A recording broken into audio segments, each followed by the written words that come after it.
Hi, അപ്പോൾ നമുക്കിന്ന് history എടുക്കാം. ഹിസ്റ്ററിയിലെ ഫ്രഞ്ച് റവല്യൂഷനും സൗത്ത് അമേരിക്കൻ റവല്യൂഷനാണെന്ന് എടുക്കുന്നത്.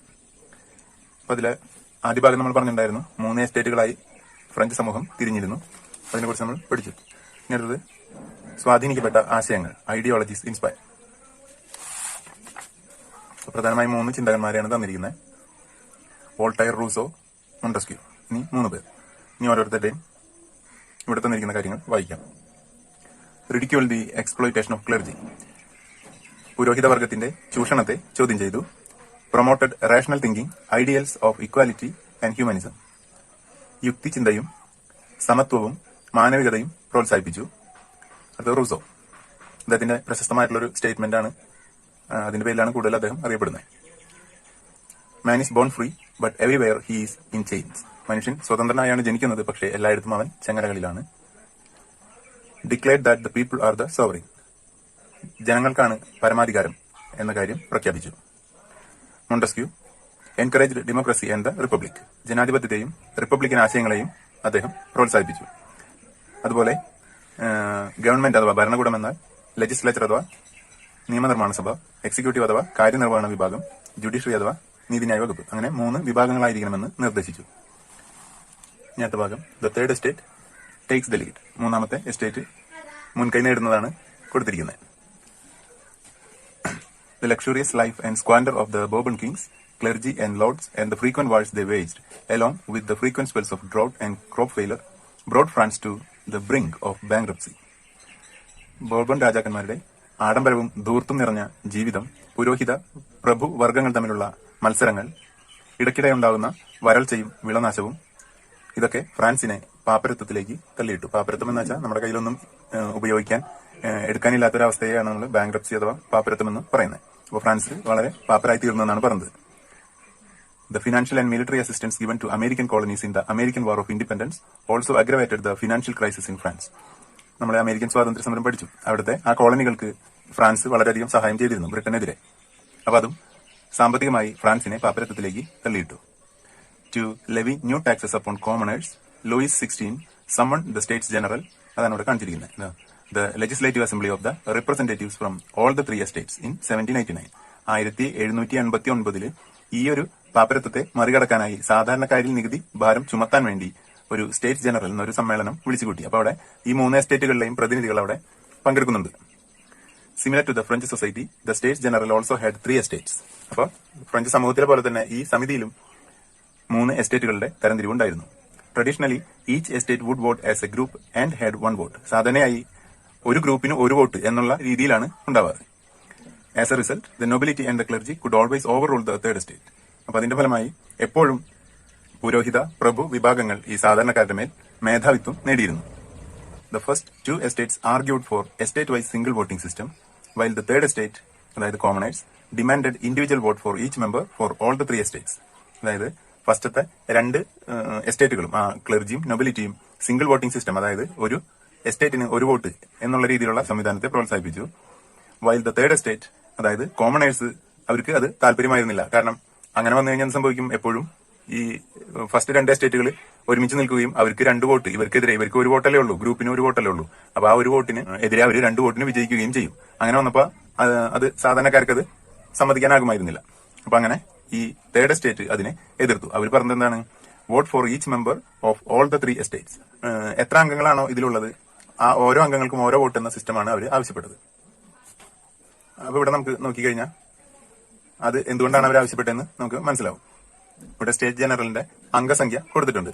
അപ്പോൾ ഫസ്റ്റ് എസ്റ്റേറ്റ് ആയിട്ടുള്ള ക്ലർജിക്ക് 255 അംഗങ്ങളും സെക്കൻഡ് എസ്റ്റേറ്റ് ആയ നൊബിലിറ്റിക്ക് 308 അംഗങ്ങളുമാണ് ഉള്ളത്. തേർഡ് എസ്റ്റേറ്റ് ആയ സാധാരണക്കാർക്ക് 621 അംഗങ്ങളാണ് ഉള്ളത്. അപ്പൊ ഇവിടെ നോക്കിയാൽ ഭൂരിപക്ഷം ഇവർക്കാണ് ലഭിക്കുക. അതായത് ഓരോ അംഗങ്ങൾക്ക് ഓരോ വോട്ട് എന്നുള്ള രീതിയിൽ വന്നാൽ ഇവർക്കാണ് അംഗബലം കൂടുതൽ ലഭിക്കുക. അതുകൊണ്ട് ഇവർ ഇതിനെ അനുകൂലിച്ചു. മറ്റവർക്ക് നോക്കി കഴിഞ്ഞാൽ അവരുടെ 2 അംഗബലം കൂട്ടിയാലും 593 വരുള്ളൂ, ഇവരെക്കാളും കുറവായിരിക്കും. അതുകൊണ്ട് അവർ തോൽക്കുമെന്ന് ഉറപ്പായതുകൊണ്ട് അവർ സിംഗിൾ വോട്ടിംഗ് സിസ്റ്റത്തെയാണ് പ്രോത്സാഹിപ്പിച്ചത്. അങ്ങനെ ഈ തർക്കങ്ങൾ തുടർന്നുകൊണ്ടേയിരിക്കെ തേർഡ് എസ്റ്റേറ്റിലെ മെമ്പേഴ്സ് എല്ലാം ഒത്തുചേർന്ന് അവർ ഫ്രാൻസിലെ നാഷണൽ അസംബ്ലിയാണെന്ന് സ്വയം പ്രഖ്യാപിച്ചു. They assembled in the tennis court nearby and swore not to leave until they had framed a constitution of France. അവർ അടുത്തുള്ള ഒരു ടെന്നീസ് കോർട്ടിൽ സമ്മേളിക്കുകയും ഇനി ഫ്രാൻസിനൊരു ഭരണഘടന രൂപപ്പെടുത്താതെ അവിടുന്ന് പിന്മാറില്ല എന്ന് പ്രഖ്യാപിക്കുകയും ചെയ്തു. This event is known as the tennis court oath. ഈ സംഭവമാണ് ടെന്നീസ് കോർട്ട് പ്രതിജ്ഞ എന്ന പേരിൽ അറിയപ്പെടുന്നത്. ഇനി അതിനുശേഷം ഉണ്ടായിട്ടുള്ള സംഭവങ്ങളെ ടൈം ലൈൻ രീതിയിൽ ഇവിടെ തന്നിട്ടുണ്ട്. ആദ്യത്തെ 3 സംഭവങ്ങളും ഒരു വർഷത്തിൽ തന്നെയാണ്. അതിലെ ആദ്യത്തെ സംഭവം 1789 July 14 Revolutionaries stormed with the slogan Liberty, Equality and Fraternity, demolished the Bastille prison, the symbol of Bourbon monarchy. വിപ്ലവകാരികൾ സ്വാതന്ത്ര്യം, സമത്വം, സാഹോദര്യം എന്നീ മുദ്രാവാക്യങ്ങൾ വിളിച്ച് അവിടുത്തെ രാജവംശത്തിന്റെ അധികാര ചിഹ്നമായിരുന്ന ബാസ്റ്റിൽ ജയിൽ തകർക്കുകയും ചെയ്തു. This event is considered as the commencement of French revolution. ഈ ഒരു സംഭവം ഫ്രഞ്ച് വിപ്ലവത്തിന്റെ തുടക്കമായി കരുതുന്നു. 1759 August 12 The National Assembly passed the Declaration of the Rights of Man and of the Citizen. പൗരാവകാശ രേഖ അവിടെ നാഷണൽ അസംബ്ലി പാസാക്കി. ഇനി 1759 ഒക്ടോബർ, അവിടെ ഡേറ്റ് തന്നിട്ടില്ല. Thousands of women marched from Paris to the palace of Versailles with the slogan Give us bread. ഞങ്ങൾക്ക് ഭക്ഷണം തരൂ എന്ന് പറഞ്ഞ് ആയിരക്കണക്കിന് സ്ത്രീകൾ പാരീസിൽ നിന്നും വേഴ്സൈൽ കൊട്ടാരത്തിലേക്ക് മാർച്ച് ചെയ്തു. അത് ഒക്ടോബർ മാർച്ച് എന്ന് അറിയപ്പെടുന്നു. ഇനി September 1792 the National Convention formed as per the new constitution proclaimed France as a republic. അങ്ങനെ പുതിയ ഭരണഘടന പ്രകാരം ഫ്രാൻസ് ഒരു റിപ്പബ്ലിക്കായി പ്രഖ്യാപിക്കപ്പെട്ടു. ഇത്രയാണ് ടൈം ലൈനിൽ തന്നിരിക്കുന്നത്. നമ്മളിവിടുത്തെ ആവശ്യമുള്ളത് മാത്രമാണ് അടയാളപ്പെടുത്തി എടുക്കേണ്ടത്. അത് ഞാൻ ഇതിന്റെ അവസാനം പറയാം. ഇനി നമുക്ക് എക്സ്ട്രാ ബൈറ്റ് ആയിട്ട് തന്നിട്ടുള്ള ഒരു കാര്യം നോക്കാം. റീൻ ഓഫ് ടെറർ അഥവാ ഭീകരതയുടെ വാഴ്ച. ജേക്കബിൻ പാർട്ടിയുടെ നേതാവായിരുന്ന മാക്സിമിലിയൻ റോബ്സ്പെയറിയും കൂട്ടാളികളും ചേർന്ന് ഫ്രാൻസിൽ ഒരു പുതിയ രീതി നടപ്പിലാക്കി. അദ്ദേഹത്തിന്റെ എതിരാളികളായിരുന്ന പ്രഭുക്കന്മാരെയും പുരോഹിതന്മാരെയും അതുപോലെ ഫ്രാൻസിലെ ഭരണാധികാരിയായിരുന്ന ലൂയി 16നും അദ്ദേഹത്തിന്റെ ഭാര്യയായ മേരി ആന്റോയിനറ്റ് തുടങ്ങിയവരെയൊക്കെ ഒരു പ്രത്യേക രീതിയിൽ വധശിക്ഷയ്ക്ക് വിധേയരാക്കി. മേരി ആന്റോയിനറ്റ് നിങ്ങൾക്ക് ഓർമ്മയുണ്ടായിരിക്കും. ബ്രെഡില്ലെങ്കിൽ അവർക്ക് കേക്ക് കൊടുക്കുമെന്ന് കളിയാക്കിയ സ്ത്രീയാണ്. അവരെ മാത്രമല്ല, അദ്ദേഹത്തിന്റെ എതിർ പാർട്ടിയിലുള്ളവരെയും അദ്ദേഹത്തിനെതിരെ ശബ്ദിക്കുന്ന അദ്ദേഹത്തിന്റെ തന്നെ പാർട്ടിയിലുള്ളവരെയും ഈ ഒരു വിധം വധശിക്ഷയ്ക്ക് വിധേയരാക്കിയിരുന്നു. ഭീകരമായുള്ള ഈ ഒരു രീതി 1793 ജൂലൈ മുതൽ 1794 ജൂലൈ വരെ നീണ്ടുനിന്നു. ഈ ഒരു കാലഘട്ടമാണ് റീൻ ഓഫ് ടെറർ അഥവാ ഭീകരതയുടെ വാഴ്ച എന്ന പേരിൽ അറിയപ്പെടുന്നത്. ഗില്ലറ്റിൻ എന്ന ഒരു സംവിധാനമാണ് ഇതിന് ഉപയോഗിച്ചിരുന്നത്. വധശിക്ഷയ്ക്ക് വിധേയനാക്കേണ്ട ആളെ കയ്യും കാലും കെട്ടി കൊണ്ടുവന്ന് നിങ്ങൾക്കിവിടെ കാണാൻ പറ്റും. ഒരു പ്രത്യേക രീതിയിൽ തല മാത്രം ഒരു ദ്വാരത്തിലൂടെ കടക്കുന്ന രീതിയിൽ വെച്ച് മുകളിൽ നിന്നും വളരെ മൂർച്ചയേറിയ കനം കൂടിയ ബ്ലേഡ് വീഴ്ത്തുന്ന ഒരു രീതിയായിരുന്നു അത്. അതിലേക്ക് കൊണ്ടുവന്ന് വെക്കുമ്പോഴേ പേടി മൂലം ആളുകളുടെ ജീവൻ നഷ്ടപ്പെട്ടിരുന്നു എന്നാണ് റിപ്പോർട്ടുകൾ പറയുന്നത്. അത്രയ്ക്ക് ഭീകരമായിട്ടുള്ളൊരു വധശിക്ഷ രീതിയായിരുന്നു ഗില്ലറ്റിൻ ഉപയോഗിച്ച് അവർ നടത്തിയിരുന്നത്. അവസാനം ഈ ഒരു രീതി കൊണ്ടുവന്ന റോബ്സ്പെയറിയെയും ഗില്ലറ്റിനിൽ വെച്ച് തന്നെയാണ് വധിച്ചത്. ഇത് CBSE-കാർക്ക് ഈ പേരിൽ പാഠങ്ങളൊക്കെ ഉണ്ട്. റീൻ ഓഫ് ടെറർ എന്ന് പറഞ്ഞിട്ടുള്ള പാഠങ്ങളൊക്കെ ഉണ്ട്. നമുക്കാകെ ഇത് വെറും ഒരു ഭാഗമായിട്ട് പഠിക്കാനേ തന്നിട്ടുള്ളൂ. മനസ്സിലാക്കി വെക്കുന്നത് നല്ലതായിരിക്കും. ഇനി ഫ്രഞ്ച് വിപ്ലവം ലോകത്തിന് നൽകിയ സംഭാവനകൾ എന്തെല്ലാം എന്നാണ് ഇവിടെ. ഇത് ഇമ്പോർട്ടന്റ് ആണ്. 7 കാര്യങ്ങൾ. Stimulated all the later revolutions in the world. ലോകത്ത് പിന്നീടുണ്ടായ എല്ലാ വിപ്ലവങ്ങളെയും സ്വാധീനിച്ചു. Ended the feudal system in Europe and threatened the autocratic rulers. യൂറോപ്പിലെ ഫ്യൂഡൽ വ്യവസ്ഥയ്ക്ക് അന്ത്യം കുറിച്ചു. ഏകാധിപത്യ ഭരണാധികാരികൾക്ക് ഭീഷണിയായി തീർന്നു. Proclaimed the nation is not merely a region but the people. രാജ്യമെന്ന് പറയുന്നത് ഒരു പ്രത്യേക പ്രദേശം മാത്രമല്ല, ജനങ്ങളാണ്. Contributed the concept of people's sovereignty. ജനങ്ങളാണ് പരമാധികാരികൾ എന്നുള്ള സങ്കല്പം അവതരിപ്പിച്ചു. Led to the ഇമർജൻസ് of nationalism. ദേശീയത എന്ന ചിന്ത കൊണ്ടുവന്നു. Helped the growth of the middle class. മധ്യവർഗത്തിന്റെ ഉയർച്ചയ്ക്ക് കാരണമായി. Spread the ideas of equality, liberty and fraternity. സമത്വം, സ്വാതന്ത്ര്യം, സാഹോദര്യം എന്നീ ആശയങ്ങൾ പ്രചരിപ്പിച്ചു. അപ്പോൾ ഇത് ഇമ്പോർട്ടന്റ് ആണ്. ഇതാണ് നമ്മൾ അതിന്റെ ഹെഡിംഗ് ആയിട്ട് കൊടുക്കേണ്ടത്, ഇൻഫ്ലുവൻസ് ഓഫ് ഫ്രഞ്ച് റവല്യൂഷൻ. ഇനി ഓസ്ട്രിയൻ ചാൻസലർ ആയിരുന്ന മാറ്റർനിച്ചിന്റെ ഒരു അഭിപ്രായം നോക്കാം, റിമാർക്ക് ഇവിടെ നോക്കാം. ഫ്രഞ്ച് റവല്യൂഷന്റെ സ്വാധീനത്തെ പറ്റിയാണ് അദ്ദേഹം അവിടെ പറഞ്ഞത്. When France sneezes the rest of Europe catches cold. France ഒന്ന് തുമ്മിയാൽ യൂറോപ്പിനാകെ ജലദോഷം പിടിപെടുമെന്നാണ്. അതായത് ഫ്രഞ്ച് റവല്യൂഷന്റെ സ്വാധീനത്തെ പറ്റിയാണ് പറഞ്ഞത്. അതിൽ നിന്ന് തന്നെ നമുക്ക് ആ സ്വാധീനം എത്ര വലുതായിരുന്നു എന്ന് മനസ്സിലാക്കാൻ പറ്റും. ഇനി ഇവിടെ ഫ്രഞ്ച് റവല്യൂഷൻ ആൻഡ് ഇന്ത്യ എന്ന് പറഞ്ഞിട്ടുള്ള ഒരു ഭാഗം കൊടുത്തിട്ടുണ്ട്. ടിപ്പു സുൽത്താൻ ബ്രിട്ടീഷുകാരോടുള്ള വിരോധം മൂലം ഫ്രഞ്ച് വിപ്ലവത്തിൽ ആകൃഷ്ടനായി ജേക്കബിൻ എന്ന അവിടുത്തെ ഫ്രഞ്ച് ക്ലബ്ബ്, ജേക്കബിൻ, ഞാൻ നേരത്തെ പറഞ്ഞു ജേക്കബിൻ എന്ന പാർട്ടി എന്ന് പറഞ്ഞു, അതിൽ ചേർന്ന കാര്യമാണ് ഇവിടെ പറഞ്ഞിരിക്കുന്നത്. നിങ്ങൾ വായിച്ചു നോക്കിയാൽ മതി, അത് ഇമ്പോർട്ടൻസ് ഒന്നുമില്ല. ഇനി ഇതാണ് declaration of the rights of man and of the citizen. പൗരാവകാശ രേഖ എന്ന് ഞാൻ അപ്പുറത്ത് പറഞ്ഞിട്ടുണ്ടായിരുന്നു. അതാണിത്. കാണിച്ചിരിക്കുന്നത്. ഇതൊന്നും പഠിക്കാനില്ല, ഇത് ഓർമ്മ വെച്ചാൽ മതി. Men are born and remain free and equal in rights. മനുഷ്യൻ സ്വതന്ത്രനായി ജനിക്കുകയും അവകാശങ്ങളിൽ തുല്യരായി തുടരുകയും ചെയ്യുന്നു. The aim of all political associations is the preservation of the natural and imprescriptible rights of man. These rights are liberty, property, security and resistance to oppression. മനുഷ്യന്റെ അവകാശങ്ങൾ സംരക്ഷിക്കുക എന്നതാണ് എല്ലാ രാഷ്ട്രീയ സംഘടനകളുടെയും ലക്ഷ്യം. സ്വാതന്ത്ര്യം, സ്വത്തവകാശം, സുരക്ഷിതത്വം, ചൂഷണത്തിനെതിരെയുള്ള ചെറുത്തുനിൽപ്പ് എന്നിവയാണ് ആ അവകാശങ്ങൾ. The principle of all sovereignty resides essentially in the nation. Liberty consists in the freedom to do everything which injures no one else. അതായത് പരമാധികാരം എന്ന തത്വം ഓരോ രാജ്യത്തും നിർബന്ധമായും നിലനിൽക്കേണ്ട കാര്യമാണ്. എന്നാൽ സ്വാതന്ത്ര്യം എന്നാൽ മറ്റുള്ളവരെ ഹനിക്കുന്ന ഒരു രീതിയല്ല. Law can only prohibit such actions as are hurtful to the society. സമൂഹത്തിന് ദോഷകരമായിട്ടുള്ള പ്രവൃത്തികളെ തടയാൻ നിയമം കൊണ്ട് സാധിക്കണം. ഇത്ര കാര്യങ്ങളാണ് അവിടെ ഉള്ളൂ. അതൊന്നും നമുക്ക് പഠിക്കാനായിട്ട് ഇല്ല. റൂസോയും ഹ്യൂമൻ റൈറ്റ്സും ആയിട്ടുള്ള ഒരു ബന്ധം കൊടുത്തിട്ടുണ്ട്. അവിടെ നമ്മൾ നേരത്തെ പറഞ്ഞ declaration of the rights of man and of the citizen എന്ന് പറഞ്ഞ ആ ഒരു രേഖയിൽ ഉപയോഗിച്ചിരിക്കുന്ന ആശയം പ്രധാനമായും റൂസോയുടേതാണ്. അദ്ദേഹത്തിന്റെ പ്രമുഖ വർക്ക് എന്ന് പറയുന്നത് സോഷ്യൽ കോൺട്രാക്ട് അഥവാ സാമൂഹിക പ്രതിബദ്ധത എന്നുള്ളതാണ്. അദ്ദേഹത്തിന്റെ അഭിപ്രായത്തിൽ ഭരിക്കുന്നവരും ഭരിക്കപ്പെടുന്നവരും തമ്മിലുള്ള ഒരു കോൺട്രാക്ട് ആണ് ഗവൺമെന്റ് എന്ന് പറയുന്നത്. ഇനി Napoleon and the French revolution. Napoleon Bonaparte എന്ന ഭരണാധികാരിയും ഫ്രഞ്ച് റവല്യൂഷനും തമ്മിലുള്ള ഒരു ബന്ധം. അപ്പൊ നെപ്പോളിയൻ ബോണപ്പാർട്ട് എന്ന് നമ്മൾ പറഞ്ഞത് നേരത്തെ ലൂയി 16 പോലെയുള്ള ഭരണാധികാരി ആയിരുന്നില്ല. ഫ്രഞ്ച് വിപ്ലവം കഴിഞ്ഞുള്ള കാലഘട്ടത്തിൽ, അതായത് പോസ്റ്റ് റവല്യൂഷൻ പീരീഡ് എന്ന് കാണാം, ആ കാലഘട്ടത്തിൽ ബ്രിട്ടന്റെ നേതൃത്വത്തിൽ ഒരു യൂറോപ്യൻ അലയൻസ് ഉണ്ടാവുകയും അത് ഫ്രാൻസിനെതിരെ തിരിയുകയും ചെയ്തു. പക്ഷേ നെപ്പോളിയൻ ധീരമായി അതിനെ ചെറുത്ത് പരാജയപ്പെടുത്തി. നെപ്പോളിയൻ ഭരണം പിടിച്ചെടുത്തത് 1799 ആയിരുന്നു. He seized the power in France in 1799. Though an autocrat, he instituted several reforms in France. ഒരു ഏകാധിപതി ആയിരുന്നിട്ടും ധാരാളം മാറ്റങ്ങളാണ് അദ്ദേഹം ഫ്രാൻസിൽ കൊണ്ടുവന്നത്. അതെന്തൊക്കെയാണെന്ന് നോക്കാം. നമുക്ക് ഈ പേജിൽ ഇമ്പോർട്ടന്റ് ആയിട്ടുള്ളത് ഈ 6 കാര്യങ്ങളാണ്. Farmers were made the owners of land. കൃഷിക്കാരെ കൃഷിഭൂമിയുടെ ഉടമകളാക്കി തീർത്തു. Exercised states control over the clergy. പുരോഹിത പ്രഭു വിഭാഗങ്ങളെ നിയമത്തിന് കീഴിൽ കൊണ്ടുവന്നു. Formed sinking fund with the aim to avoid public debt. പൊതുകടം, ഡെറ്റ് എന്ന് വെച്ച കടമാണ്, പൊതുകടം ഒഴിവാക്കാനായി സിങ്കിങ് ഫണ്ട് രൂപവൽക്കരിച്ചു. Established bank of France to centralise finance. സാമ്പത്തിക ഇടപാടുകൾ കേന്ദ്രവൽക്കരിക്കാൻ ബാങ്ക് ഓഫ് ഫ്രാൻസ് സ്ഥാപിച്ചു. Constructed several roads for transportation. ഗതാഗതത്തിനായി നിരവധി റോഡുകൾ സ്ഥാപിച്ചു. അപ്പോൾ ഇന്നത്തെ റോഡുകളുമായി കമ്പയർ ചെയ്യരുത്. Prepare a new code of law by codifying the existing laws. നിലനിന്നിരുന്ന നിയമങ്ങളെ ക്രോഡീകരിച്ച് പുതിയൊരു നിയമസംഹിത രൂപവൽക്കരിച്ചു. ഇത്തരം കാര്യങ്ങളാണ് അവിടെ ഇമ്പോർട്ടന്റ് ആയിട്ട് വരുന്നത്.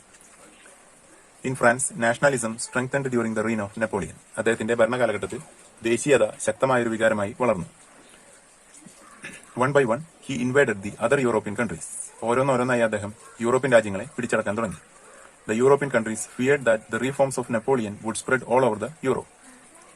യൂറോപ്പിലാകെ നെപ്പോളിയന്റെ ആശയങ്ങൾ പ്രചരിച്ചേക്കും എന്ന് ബാക്കിയുള്ള യൂറോപ്യൻ രാജ്യങ്ങൾ ഭയന്നു. They organised themselves under the leadership of England. ഇംഗ്ലണ്ടിന്റെ നേതൃത്വത്തിൽ അവരങ്ങനെ സംഘം ചേർന്നു. Napoleon was defeated by the European alliance in the battle of Waterloo and lost his power in 1850. അങ്ങനെ ഒരു ചതിപ്രയോഗത്തിലൂടെ 1815 വാട്ടർലൂവിൽ വെച്ച് അദ്ദേഹത്തെ അവർ പരാജയപ്പെടുത്തി. നേരിട്ട് പരാജയപ്പെടുത്താൻ വളരെ ബുദ്ധിമുട്ടായതുകൊണ്ടാണ് അവർ ചതി പ്രയോഗിച്ചത്. ഇനി ഇപ്പുറത്തെ പേജിൽ നമുക്കൊരു ടേബിൾ ഫിൽ ചെയ്യാണ്ട്. The concepts of French revolution. French വിപ്ലവത്തിന്റെ പ്രധാന ആശയങ്ങൾ. Policies and reforms of Napoleon. Napoleon അതെങ്ങനെ നടപ്പിലാക്കി എന്നുള്ളത്. അപ്പൊ അതിലൊന്നാമത്തെ rise of the middle class. അപ്പൊ അതിനുവേണ്ടി അദ്ദേഹം എന്താണ് ചെയ്തത്? Exercised state control over clergy എന്നുള്ള അപ്പുറത്തെ അദ്ദേഹത്തിന്റെ റീഫോമിലെ മെയിൻ ആയിട്ടുള്ള കാര്യത്തെ ഇങ്ങോട്ട് എടുത്തെഴുതിയാൽ മതി. ഇനി കാരണം എന്താണ്? ക്ലർജിയെയും നൊബിലിറ്റിയെയും നിയന്ത്രിച്ചപ്പോഴാണ് മിഡിൽ ക്ലാസിന് അവിടെ പൊന്തി വരാനായിട്ട് പറ്റിയത്. അടുത്തത് എൻഡ് ഓഫ് ഫ്യൂഡലിസം. ഫ്യൂഡലിസത്തിന്റെ അന്ത്യം. അപ്പൊ അവിടെ നമ്മൾ എഴുതേണ്ടത് farmers were made the owners of land. കൃഷിക്കാരെ കൃഷിഭൂമിയുടെ ഉടമകളാക്കി തീർത്തു. ഇനി അടുത്തത് നാഷണലിസം അഥവാ ദേശീയത. Under the rule of Napoleon nationalism was strengthened. അങ്ങനെ എഴുതണ്ടു. അപ്പൊ അതവിടെ ഫുള്ളായി. അപ്പൊ അവിടെ ഫ്രഞ്ച് വിപ്ലവത്തെ കുറിച്ചുള്ള കാര്യങ്ങൾ നമുക്ക് കഴിഞ്ഞു. ഇനി അടുത്ത് നമുക്ക് പഠിക്കാനുള്ളത് ദ ലാറ്റിൻ അമേരിക്കൻ റവല്യൂഷൻ അഥവാ south American revolution. Latin America എന്ന് പേര് വരാൻ കാരണം തന്നെ അവിടെ സ്പാനിഷ്, പോർച്ചുഗീസ് കോളനിവൽക്കരണം നടന്ന് അവരുടെ ആ ഭാഷകൾ അവിടെ പ്രചാരത്തിലായതുകൊണ്ടാണ് ലാറ്റിൻ അമേരിക്ക എന്ന് പേര് വരാനുള്ള കാരണമുണ്ടായത്. പ്രസിദ്ധ സൗത്ത് അമേരിക്കൻ കവിയായ പാബ്ലോ നെരൂദ എഴുതിയ വരികളാണ് ഇവിടെ തന്നിരിക്കുന്നത്. അദ്ദേഹത്തിന്റെ ഹൈറ്റ്സ് ഓഫ് മാച്ച് പിച്ചു എന്ന കൃതിയിൽ നിന്നാണ് തന്നിരിക്കുന്നത്. അത് നിങ്ങളൊന്ന് വായിച്ചു നോക്കുക. അതിൽ നിന്ന് നമുക്ക് എന്തൊക്കെ മനസ്സിലാക്കാമെന്നാണ് ഇവിടെ തന്നിരിക്കുന്നത്. Pablo Neruda, the Latin American poet, portraits the site of Machu Picchu, one of the centres of ancient South American civilisations. പഴയകാല സൗത്ത് അമേരിക്കൻ സിവിലൈസേഷനുകളായ മായൻ, ഇൻക എന്നിവയുടെയൊക്കെ കേന്ദ്രമായിരുന്ന മാച്ചു പിച്ചുവിനെ കുറിച്ചാണ് പാബ്ലോ നെരൂദ ഇവിടെ പറഞ്ഞിരിക്കുന്നത്. അതിൽ നിന്ന് നമുക്ക് മനസ്സിലാക്കേണ്ട കാര്യങ്ങളാണ് താഴെ തന്നിരിക്കുന്നത്. അബൻഡൻസ് ഓഫ് റിസോഴ്സസ്, വിഭവ സമ്പന്നമായിരുന്നു സൗത്ത് അമേരിക്ക. കൾട്ടിവേറ്റഡ് മെയ്സ്, അവർ ചോളം കൃഷി ചെയ്തിരുന്നു. റിയേഡ് ഷീപ്സ്, ചെമ്മരിയാടുകളെ മേച്ചിരുന്നു. അക്വേർഡ് വെൽത്ത് ത്രൂ ട്രേഡ്, കച്ചവടത്തിലൂടെ ധാരാളം പണം സമ്പാദിച്ചിരുന്നു. The Spanish and Portuguese colonise the Latin America to exploit these economic richness. ചെന്നു സ്പെയിൻകാരും പോർച്ചുഗീസുകാരും ലാറ്റിൻ അമേരിക്കയെ ഈ വിഭവ സമ്പത്ത് കൊള്ളയടിക്കാൻ വേണ്ടി കോളനിവൽക്കരിച്ചു. The Spanish and Portuguese propagated their language, religions and customs. സ്പെയിൻകാരും പോർച്ചുഗീസുകാരും അവരുടെ ഭാഷ, മതങ്ങൾ, ആചാരങ്ങൾ എന്നിവ അവിടെ പ്രചരിപ്പിച്ചു. They built houses and churches in Spanish style. Several schools were established for imparting Spanish system of education. അവരവിടെ അവരുടെ ശില്പവിദ്യ, പള്ളികളും മറ്റും പണിത് അവരുടെ ശില്പവിദ്യ അവിടെ പ്രചരിപ്പിച്ചു. അതുപോലെ സ്പാനിഷ് ശൈലിയിലുള്ള വിദ്യാഭ്യാസ രീതി പ്രോത്സാഹിപ്പിക്കാൻ ധാരാളം സ്കൂളുകൾ സ്ഥാപിച്ചു. The Spanish farming methods and crops were introduced. Spanish ശൈലിയിലുള്ള കൃഷിരീതികളും വിളകളും അവിടെ അവതരിപ്പിച്ചു. New diseases spread from Europeans to Latin Americans. South അമേരിക്കൻസിന് യൂറോപ്യന്മാരിൽ നിന്നും പുതിയ പകർച്ചവ്യാധികൾ പിടിപെട്ടു. Racial discrimination was enforced towards the natives in all walks of life. അവിടെ വംശീയമായ വേർതിരിവ് വളരെ പ്രകടമായിരുന്നു. They looted the resources and wealth of Latin American people. Latin American ജനതയുടെ സമ്പത്തും വിഭവങ്ങളും അവർ കൊള്ളയടിച്ചു. Enslaved the natives to work. അവരെ അടിമകളാക്കി ജോലി ചെയ്യാൻ പ്രേരിപ്പിച്ചു. The revolutions led by Jose de San Martin, Francisco Miranda and Simon Bolivar lead Latin American countries to be independent. ഈ 3 നേതാക്കന്മാരാണ് ലാറ്റിൻ അമേരിക്കൻ രാജ്യങ്ങൾക്ക് സ്വാതന്ത്ര്യം നേടിക്കൊടുത്തത്. അപ്പൊ ഇത്രയേ ഉള്ളൂ. വളരെ നിസ്സാരമായിട്ടുള്ള ഒരു ഭാഗമാണ് ലാറ്റിൻ അമേരിക്കൻ റവല്യൂഷന്റെ നമുക്ക് തന്നിരിക്കുന്നത്. അടുത്ത ക്ലാസ്സിൽ നമുക്ക് റഷ്യൻ റവല്യൂഷനും ചൈനീസ് റവല്യൂഷനും എടുക്കാം. അപ്പോൾ ഇവിടെ പഠിക്കേണ്ടതും എഴുതേണ്ടതുമായിട്ടുള്ള കാര്യങ്ങൾ ഞാനൊന്ന് പറഞ്ഞുതരാം. ഈ 3 പേരുടെ ആശയങ്ങളും അവരുടെ പേരും എഴുതുക. Voltaire, Rousseau, Montesquieu. 3 പേരുടെ ആശയങ്ങളും എഴുതുക. അത് ചുരുങ്ങിയ രൂപത്തിൽ എഴുതാനായിട്ട് ശ്രമിക്കുക. റൂസോ എഴുതുമ്പോൾ ഇവിടെ ആദ്യത്തേലെ 2ാമത്തെ വരി എഴുതിയാൽ മതി. അദ്ദേഹത്തിന്റെ സ്റ്റേറ്റ്മെന്റ് എഴുതുക, പിന്നെ അദ്ദേഹം പറഞ്ഞ അടുത്ത വരി. അതുപോലെ മൊണ്ടസ്ക്യൂ എഴുതുമ്പോൾ ഫസ്റ്റ് വരി എഴുതുക, പിന്നെ 2ാമത്തെ വരി എഴുതുമ്പോൾ അവിടെ ലെജിസ്ലേച്ചർ, എക്സിക്യൂട്ടീവ് ആൻഡ് ജുഡീഷ്യറി എന്ന് പറഞ്ഞിട്ടുള്ളത് നിർദ്ദേശിച്ചു. അങ്ങനെ ഒരു നിസ്സാര രീതിയിൽ എഴുതിയാൽ മതി. ഇനി ഈ ഭാഗത്തുനിന്ന് നിങ്ങളെ നന്നായിട്ട് വായിക്കണം. പക്ഷെ ഇവിടെ നിന്ന് റഫിലേക്കൊന്നും പകർത്തേണ്ട ആവശ്യമൊന്നും ഇല്ല. നന്നായിട്ട് ഇതൊന്ന് വായിച്ച് മനസ്സിലാക്കി വെക്കുക. ഇനി ഈ പേജിലെ ഈ ഭാഗമാണ് റഫിലേക്ക് പകർത്തേണ്ടത്. Timeline 1759 July 14 Bastille prison demolished ചെയ്യപ്പെട്ടു എന്നുള്ള കാര്യം മാത്രമേ അവിടെ എഴുതണ്ടൂ. അടുത്തത് August 12 1789 the rights of man and of the citizen declaration നടത്തി എന്നുള്ള ഭാഗം മാത്രമേ അവിടെ എഴുതണ്ടൂ. മലയാളത്തിലുള്ളവർ അതിനനുസരിച്ച് എഴുതിയാൽ മതി. ഒക്ടോബർ 1789 വരുമ്പോൾ അവിടെ women's march from Paris to Versailles എന്ന് എഴുതിയാലും മതി. വേണമെന്നുണ്ടെങ്കിൽ അവിടെ ഗിവസ് ബ്രെഡ് എന്നുള്ള മുദ്രാവാക്യം വിളിച്ചു എന്ന് വേണമെന്നുണ്ടെങ്കിൽ എഴുതാം. പരമാവധി ചുരുക്കാനായിട്ട് ശ്രമിക്കാം. നിങ്ങളുടെ ലെവലിൽ ചുരുക്കുക കേട്ടാ. എല്ലാം ഞാൻ അങ്ങനെ പറഞ്ഞു തന്നു കഴിഞ്ഞാൽ ശരിയാവില്ലല്ലോ. സെപ്റ്റംബർ 1792. അപ്പൊ അതിനെ പരമാവധി ചുരുക്കുക. Proclaimed France as a republic എന്നുള്ള രീതിയിൽ എഴുതിയാൽ മതി. ഇനി അടുത്തത് ഈ ഒരു 7 കാര്യങ്ങളാണ് ഹെഡിങ് ഇത് എഴുതാം. ഇൻഫ്ലുവൻസ് ഓഫ് ഫ്രഞ്ച് റവല്യൂഷൻ എന്ന് എഴുതിയിട്ട് ഈ ഒരു 7 കാര്യങ്ങൾ അവിടെ എഴുതണം. എഴുതുന്നതോടൊപ്പം അത് വായിച്ച് പഠിക്കാനും ശ്രമിക്കാം. ഇനി അടുത്തത് നെപ്പോളിയന്റെ റീഫോംസ്. ഇവിടെ നമ്മൾ റീഫോംസ് ഓഫ് നെപ്പോളിയൻ ബോണപ്പാർട്ട് അല്ലെങ്കിൽ റീഫോംസ് ഓഫ് നെപ്പോളിയൻ എന്ന് എഴുതിയാലും മതി. ബോണപ്പാർട്ട് വേണമെന്നില്ല.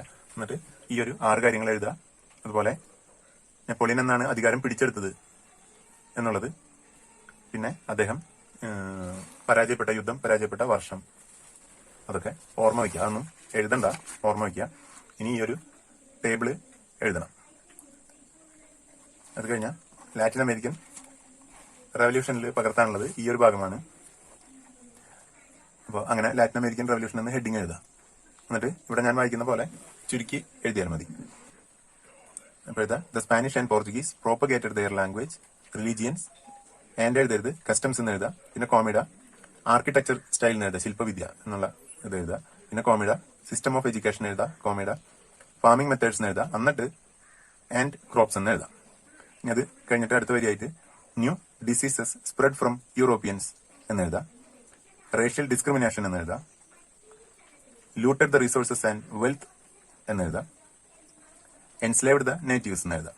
അപ്പൊ ഇത്രയും കാര്യങ്ങൾ എഴുതി കഴിഞ്ഞാൽ അവിടെ വിപ്ലവം നടക്കാനുള്ള കാരണങ്ങൾ ഏകദേശമായി, അല്ലെങ്കിൽ അവരെങ്ങനെയാണ് ഇവരെ ലൂട്ട് ചെയ്തത് അല്ലെങ്കിൽ കോളനൈസ് ചെയ്തത് എന്നുള്ളത് നമുക്ക് അതിൽ നിന്ന് മനസ്സിലാക്കാൻ പറ്റും. പിന്നെ അവരുടെ ആ നേതാക്കന്മാരുടെ പേരുകൾ എഴുതുക. ജോസ് ഡേ സാൻ മാർട്ടിൻ, ഇവിടെ സാൻ മാർട്ടിൻ എന്നാണ് വരേണ്ടത്. ബുക്കിൽ ഇത് സെൻ മാർട്ടിൻ എന്നാണ് കാണുന്നത്, അവിടെ സാൻ മാർട്ടിൻ എന്നാണ് വരേണ്ടത്. ഫ്രാൻസിസ്കോ മിറാൻഡ, സൈമൺ ബൊളിവർ, അവരുടെ 3 പേരുകളും എഴുതി വയ്ക്കാം. അപ്പൊ നമ്മളെടുത്ത ആ ഭാഗം മനസ്സിലായെന്ന് വിചാരിക്കുന്നു. അപ്പൊ നമുക്ക് അടുത്ത ദിവസം കാണാം.